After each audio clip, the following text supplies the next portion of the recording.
Oi, gente. Voltei.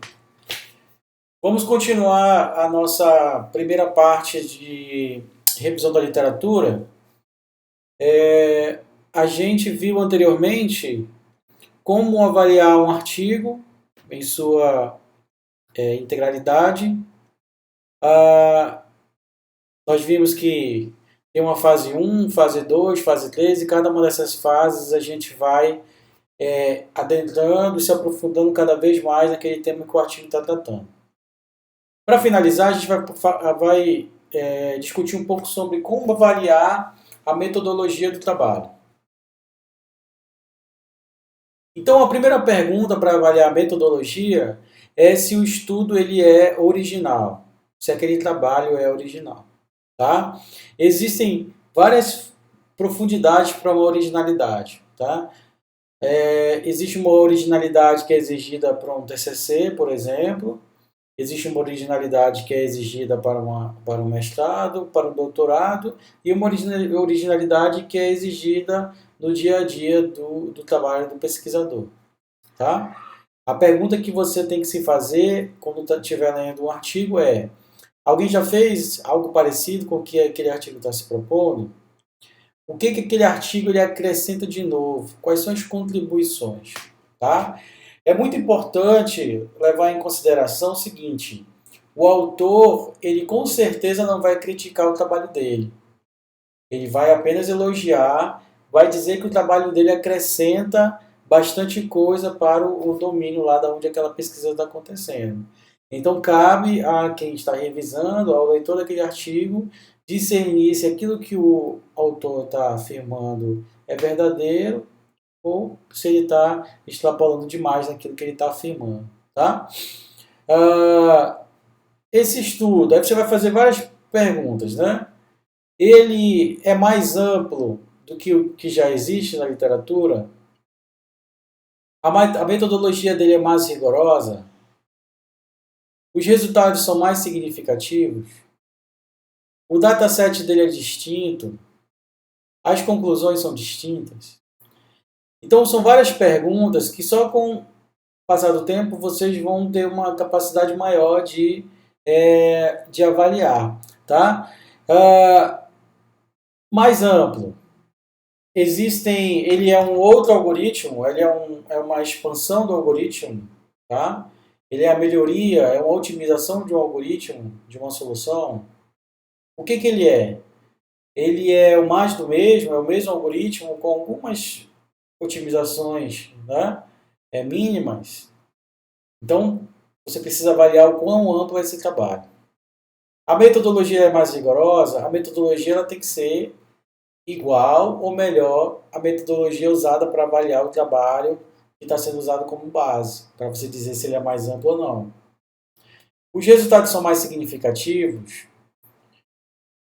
Muitas vezes o aluno ele tende a achar que uma simples mudança em algum trabalho já existente já é válido como um avanço, tá? Como um trabalho que acrescente alguma coisa. Na verdade, não é isso. Né? O trabalho ele precisa ter um resultado sólido, tá? Diferente do que já foi publicado antes. Mas isso vai depender muito da área. Existem áreas onde a melhoria de 1%, tá? é um grande avanço. Existem áreas onde uma melhoria de 20% já não seria considerado um grande avanço. Eu estava lendo essa semana uma publicação, eu posso até compartilhar com vocês depois, sobre a melhoria que um pesquisador fez no algoritmo do caixeiro viajante, né? Aquele algoritmo para você encontrar o melhor caminho que passa em várias cidades.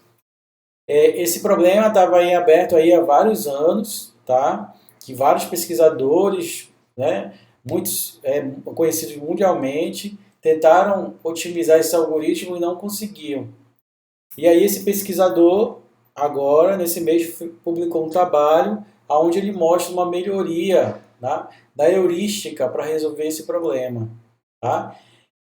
E a melhoria ela foi bastante significativa. Tá? Se eu não me engano, foi de 25%. Eu vou compartilhar com vocês no Colab Web, ele é muito interessante para a nossa área. Então vejam, eles não conseguiram, você não tem uma solução, né, boa para esse problema. Você só chega em otimizações, vocês vão aprender isso mais para frente, para em PAA. Você só chega em heurísticas, em otimizações, em aproximações do melhor resultado, tá? E aí eles conseguiram melhorar essa aproximação. Tá? Vou chutar aqui 25%, não lembro o valor exato. E foi um estardalhaço, né? Foi um trabalho bem, foi um resultado bem comemorado. Até porque o resultado dele abriu margem para outros trabalhos que virão, abriu uma nova linha de pesquisa, né? Ele conseguiu mostrar que uma estratégia lá que ele usou, ela pode ser utilizada para melhorar o algoritmo que estava parado lá há muitos anos. Então foi um trabalho bem amplo, né? Um resultado bem significativo que abriu margem para outros trabalhos, né? que virão, tá? Então isso deixou o trabalho bem original, né? Foi um trabalho bem original. Conseguiu melhorar bastante o que já existia lá de trabalhos relacionados.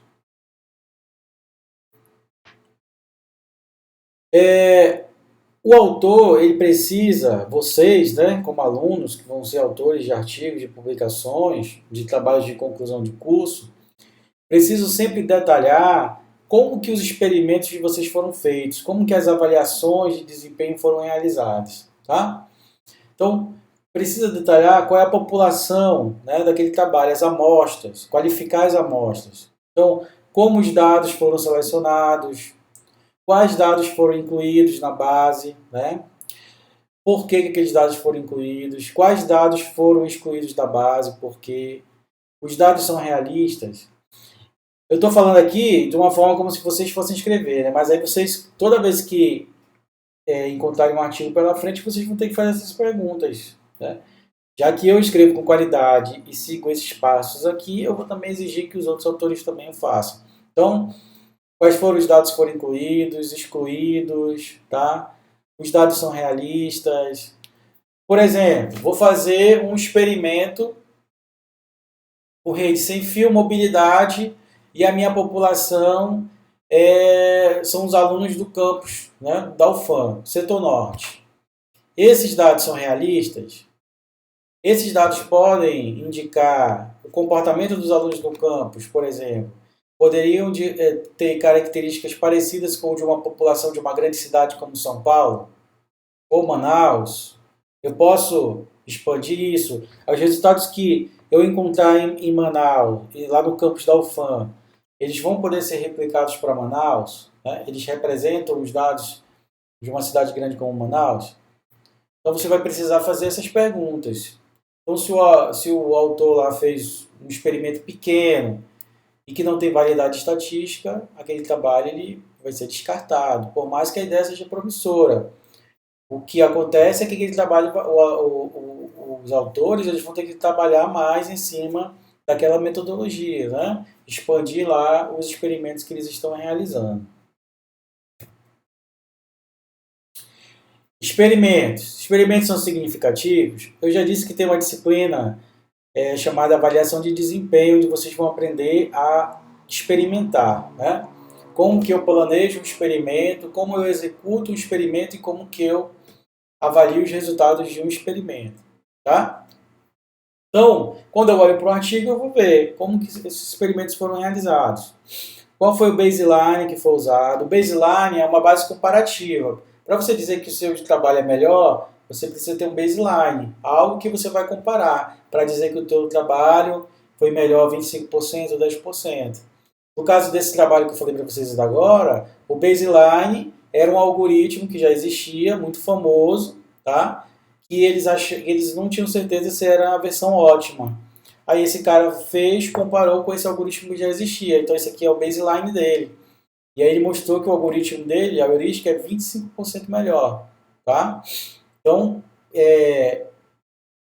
ele precisou indicar qual foi o baseline dele. Com o que ele estava comparando. Tá? O que foi mensurado, como foi mensurado. Vou coletar pacotes. Né? vou coletar logs de usuário, tá? A avaliação estatística, você fez a avaliação estatística, vocês vão aprender uma parte lá em probabilidade estatística, se não tiverem tendo essa disciplina agora. Alguns devem estar cursando essa disciplina. E depois vocês vão ver a aplicação disso lá em avaliação de desempenho. Você precisa validar estatisticamente os seus experimentos, tá? Você também vai qualificar a amostra, se ela representa, como eu disse, a população da UFAM representa a população da cidade maior, tá? A amostra é grande o suficiente. Isso aqui é um problema clássico, né, de experimentos. Antigamente existia uma regra de ouro aí que o pessoal inventou. Você tem que executar o experimento X vezes para ele ser significativo. Né? Aí o aluno ia lá, vou executar esse experimento aqui 30 vezes, 33 vezes, 20 vezes, 10 vezes está bom. Né? Só que vocês vão ver lá em avaliação de desempenho que não é assim. A gente tem uma fase de planejamento. Você meio que faz uns testes piloto. No teu experimento, você faz os testes piloto. E a partir desse teste piloto, você consegue ter lá uma quantidade de experimentação, de execuções do teu experimento, que vai te dar um valor que é significativo, que é confiável estatisticamente. Então não existe essa de você tirar da tua cabeça quantas vezes você vai executar o experimento, tá? Isso aí pode até derrubar o teu trabalho. Depois você vai ser questionado. Por que você executou 20 vezes, 30 vezes, tá? E essa questão dos experimentos ficou mais interessante agora, né? A gente tem experimentos aí com machine learning, por exemplo, que demoram dias para serem finalizados, cada execução. Então, um trabalho, você decidir executar em 20 dias, o pesquisador não pode ficar esperando 20 dias. Né? Vai ficar experimentando lá 20 vezes. Cada vez demorar 24 horas, vai dar 20 dias, né?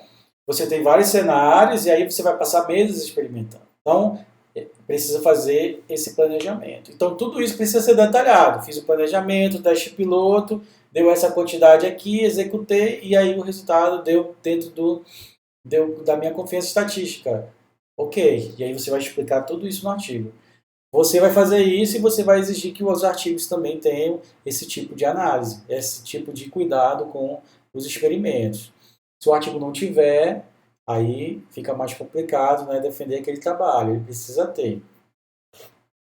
Algumas vezes, para o artigo não ficar tão longo, o que acontece?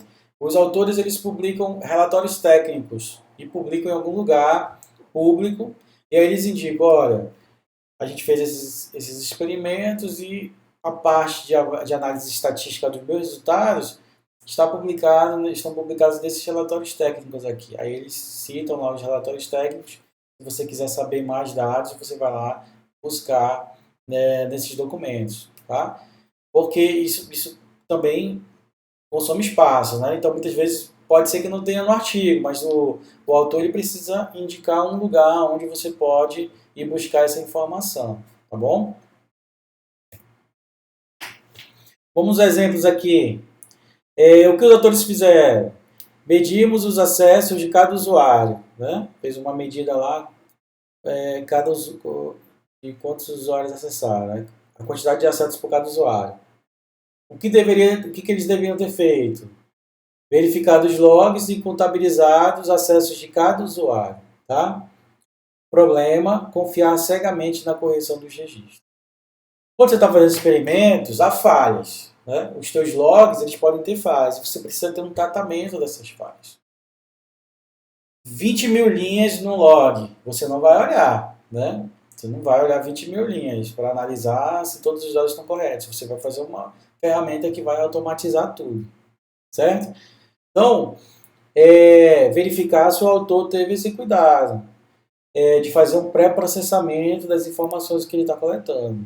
A gente tem um projeto da área de redes que são coletores de informação espalhados pela internet, que eles coletam os logs do tráfego, né, entre os roteadores da informação de roteamento dos roteadores, tá?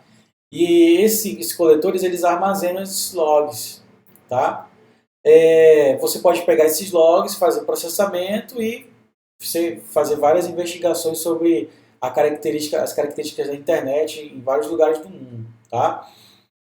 Mas antes de você usar esses logs, você precisa fazer o pré-processamento. Você precisa verificar se todas as informações que estão lá, se elas estão de fato corretas. Porque se tiver alguma informação numérica errada, ela pode modificar todo o teu resultado. Tá? Então não pode confiar cegamente em todos os dados que são gerados em um experimento. Comparamos usuários experientes com inexperientes. Os autores escreveram isso. Mas o que é experiência? O que é usuário inexperiente? Tá? O certo deveria dizer: comparamos um grupo de 10 usuários com 5 anos de experiência com usuários com menos de 1 ano de experiência. Então, o problema aqui foi não quantificar e caracterizar as populações avaliadas nos experimentos. Você precisa. Todo artigo precisa estar bem detalhado. Ele precisa ser replicável. Né? Outra pessoa tem que chegar e replicar os mesmos experimentos, uma mesma população e obter o mesmo resultado. Tá? Então, toda vez que vocês avaliarem um artigo, verifiquem se ele está bem detalhado. Se o autor colocou assim, muito genérico, ou ele esqueceu, é amador, ou ele está tentando esconder alguma coisa. Algum problema que pode ter surgido durante os experimentos, ele não quer deixar claro aí para a comunidade. Tá? Próximo.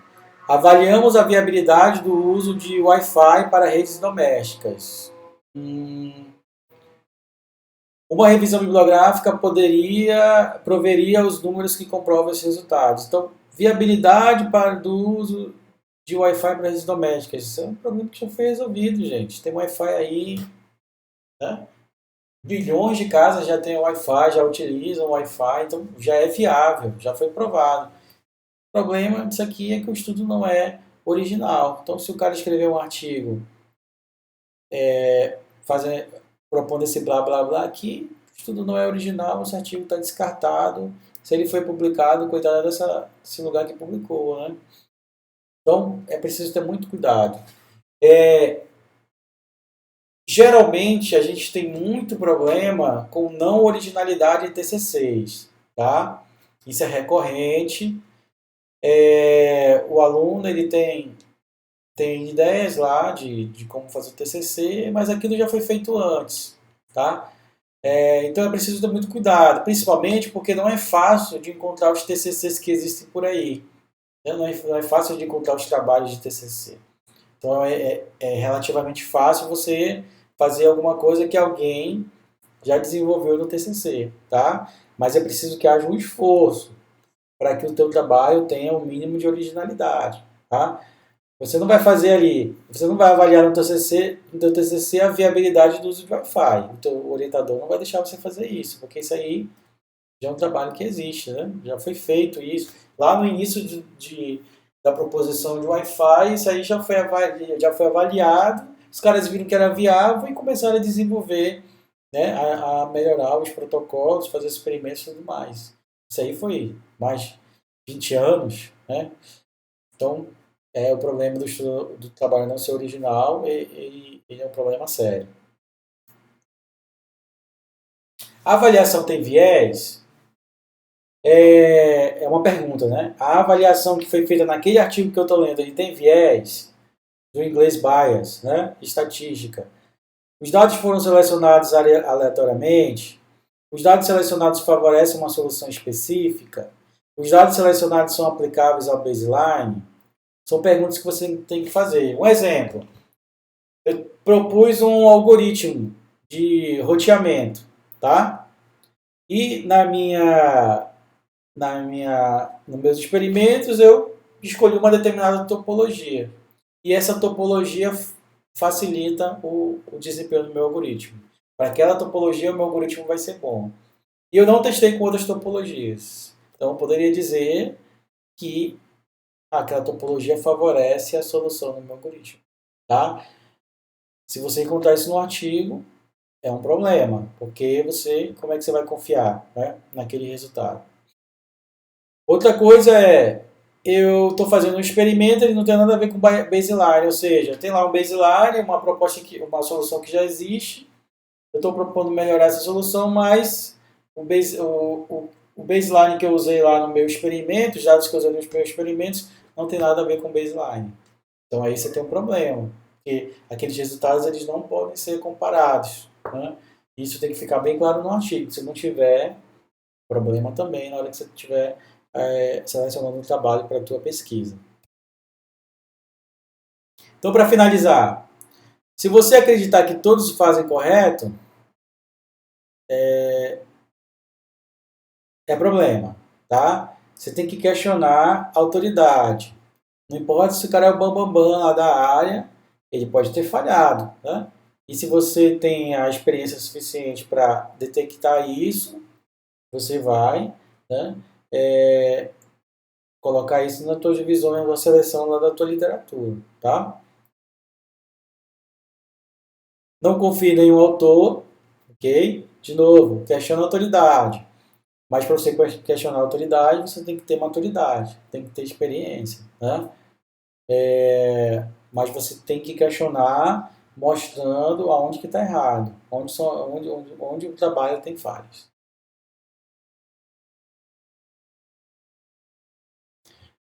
É uma piada, né? Talvez não haja orientador para lhe trazer de volta. Esse daqui eu posso falar, né? Essa mulher ressuscitou o Jon Snow aí. Então, não vai ter... eu esqueci aqui o nome dela, essa personagem. Mas pode ser que se você selecionar um trabalho que tenha esses tipos de falha que a gente discutiu nesse vídeo e nos anteriores, pode ser que você coloque o seu trabalho em risco. Né? Se você usar esse trabalho que não tem credibilidade como base para o teu trabalho atual.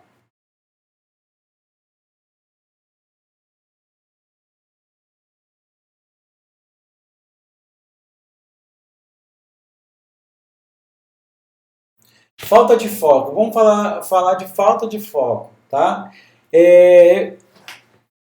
O que acontece? Você vai precisar avaliar vários artigos, certo? E você vai ver que uma hora você vai em vários ramos. E cada ramo desse vai ter lá dezenas de artigos para você ler. Vai chegar um momento, gente, que você precisa tomar uma decisão. É a hora de parar de ler artigos e meter a mão na massa, tá? Isso tudo vai depender do nível. TCC é um nível. A hora que você vai parar de ler artigo deve ser lá no primeiro mês, tá? Você não tem muito tempo para desenvolver o seu trabalho. Só um semestre. No primeiro e segundo mês você vai ter que parar de ler artigo. No mestrado, depois do primeiro ano, você tem que parar de ler artigo. Quando eu falo parar de ler artigo, é aquele trabalho diário de ler, né, vários artigos. Você vai ter que parar para meter a mão na massa, né, para trabalhar na tua proposta de solução. Mas se você nunca parar de ler artigo, você vai ter sempre que estar atualizando o teu trabalho, lendo as últimas conferências, as últimas publicações periódicas, os últimos trabalhos naquela área, sempre atualizando o teu trabalho, tá? Mas uma hora esse trabalho pesado mesmo de ler artigo, ele vai terminar para que você possa se dedicar mais. Terminar não, ele vai ser reduzido para que você possa se dedicar mais ao teu trabalho. Eu falei que eu não ia falar das piadas do filme, né? Da série, que eu não sei o que o Nakamura, a ideia que ele queria ter aí. Então, dois artigos. Esse How to Read a Paper, tá? Do Silicon, 2007, muito interessante, tá? E esse outro, How to Read a Paper, Assessing the Methodology Query of Published Papers, né? Então, vocês podem procurar esses artigos aí que eles vão dar uma base maior para vocês. Ok? No mais é isso. Agora vocês vão fazer um exercíciozinho para solidificar esse conhecimento.